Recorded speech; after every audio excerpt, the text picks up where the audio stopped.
let's just jump right into this topic. So what is the number one secret that the ladies watching need to know? I am so glad you asked that. Yeah, I love just getting right to the juicy stuff here. So that is choosing a man with your feminine energy rather than your masculine energy. So for everyone out there, if you've seen some of my videos on YouTube or if you've read any of my books or programs, I talk a lot about being in your feminine energy. Would you like me just to kind of briefly go over the difference in case anyone's new to those terms? Sure. I think it's a buzz term in our industry these days for sure.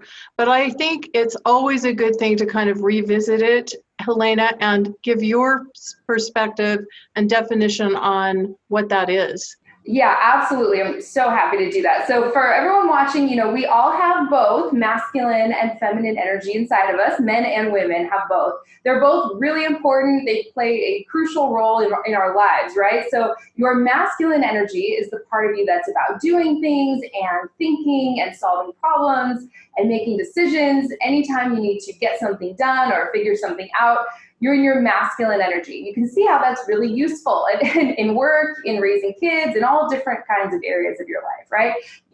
Checking off your to-do list, things like that. Your feminine energy is kind of the opposite. That's the part that's about being in the moment, experiencing, kind of intuiting what's going on around you, receiving from a man or from life, from anybody, responding and expressing yourself coming from that place. Also trusting and allowing are very feminine energy qualities. Love to talk about that a little later because they're not very much talked about, but they're so important when it comes to really embodying a mindset or like a philosophy in life that's very irresistible and magnetic. So that's your feminine energy. I talked so much about being in your feminine energy, but for this video, I'd love to kind of go a little more advanced and talk about actually choosing a man coming from your feminine energy rather than choosing him based on this masculine energy criteria, which can be really easy to do without realizing it. So hope that clarified it a little bit. Yeah, and I'm really just taking a notice right here of the words choosing. I think just the word choosing is really important in this whole equation. And yes, you're going to share with us how a woman can choose a man from the place of her feminine energy.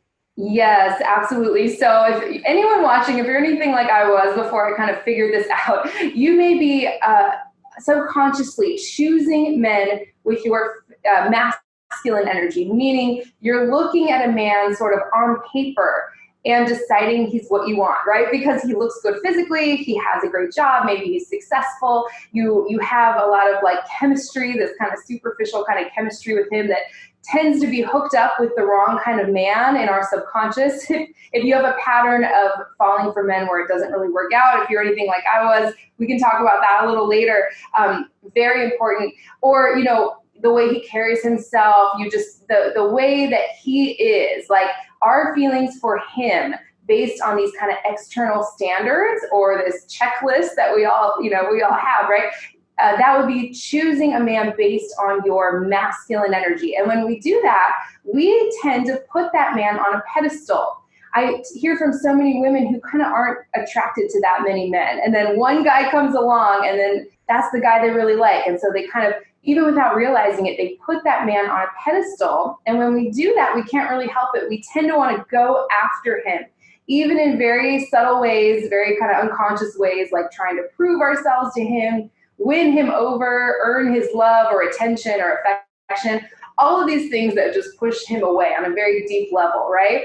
Mm-hmm. So what I really want to encourage everyone to do is start choosing men from their feminine energy. Now that looks like choosing a man based on how it feels to be with him, right? How relaxed you are around him and how you just feel that he really likes you and accepts you. You can be yourself around him. You feel very relaxed and you know where you stand with him because his energy is coming towards you.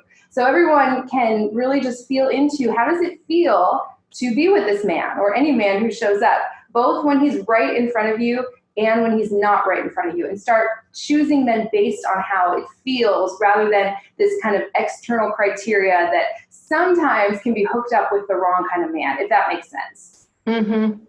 Yeah, I think we've probably all had the experience of choosing a man more from that he looks great on paper, kind of the resume, if you will, or based on the looks or the chemistry, it just kind of like makes sense in our mind. So that's kind of the more masculine thinking part of us, rather than paying attention to what we're really feeling inside, not only in terms of attraction and chemistry, but like you're talking about, do you feel comfortable? Do you feel safe? Do you feel like you can be yourself?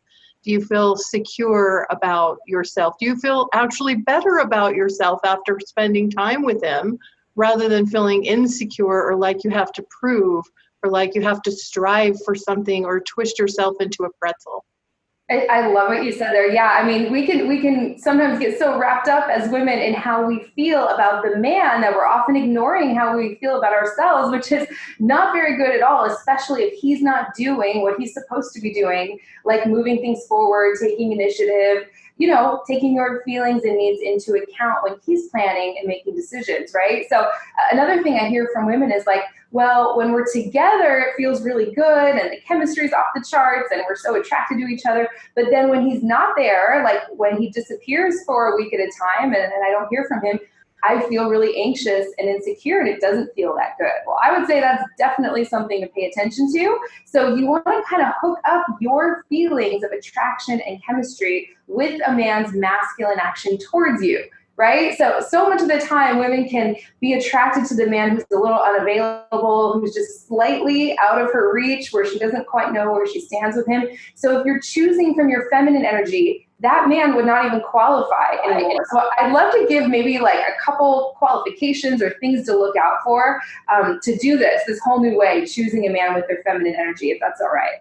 Sure, that sounds great. Before you do that, I just want to put the accent on something that you said, and that is, it is important to pay attention to not only how you feel when you're with him, but how you feel when you're not with him. Because if you are feeling that insecurity or that doubt, or you're questioning a lot of things when you're not with him, even if it feels really good and there's great chemistry when you're together, that's something to definitely pay attention to. Yeah, oh gosh, that's one of the most common things I hear is like, well, when we're together, it's just the fireworks, it's incredible. We've all been there, right? But that's just, if that's only 10 to 20% of your relationship because he's not really showing up consistently, I would say that guy doesn't even qualify. So let me give you something. For a man to even qualify to spend any time with you at all, I would say these 2 or 3 things. I'm just coming up with these off the top of my head, but a little handful of things that he absolutely needs. Number one, his energy is coming towards you. That is, so many women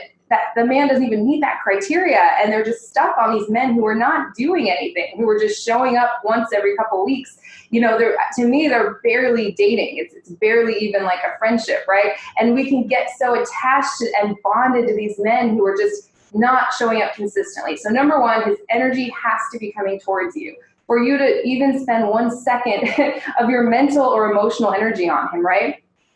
I would say second thing, you have to feel good about yourself in his presence, right? You have to feel comfortable opening up, being authentic, and just seeing how he accepts you. He doesn't judge you. He isn't trying to, change anything about you, right?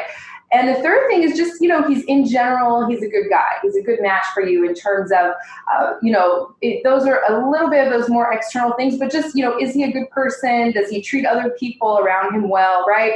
Because that'll give you a good indication of how he's going to treat you down the line. Any man can be amazing for the first 3 or 4 weeks of dating, but how does he treat other people in his life? Does he tend to want to take your feelings and needs into account? Does he, just in general, does he seem to be a good guy? So I would say those 3 things are so important. All of those other external requirements, we'll worry about those later, but you don't want to get wrapped up in those other things and then ignore these top 3 kind of requirements or qualifications. For a man to even get to spend 1 second with you, I would say those 3 things need to be in place. Yeah, those are really, really important. And I do think that it takes time for a woman to get to know kind of the heart and character qualities of a man.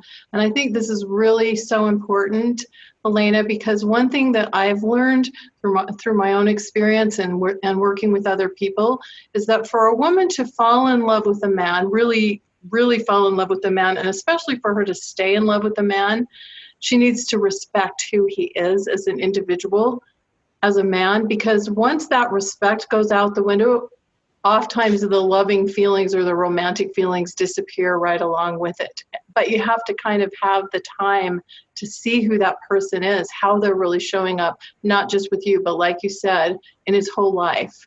And that's why it's so important to kind of go into these things looking at it from a like not feeling like you have to be rushed, or not feeling like you have to know right away what the outcome's going to be, but allow that time for you to have the opportunity to make that choice from a feminine energy, which allows you to experience him in all of those different ways.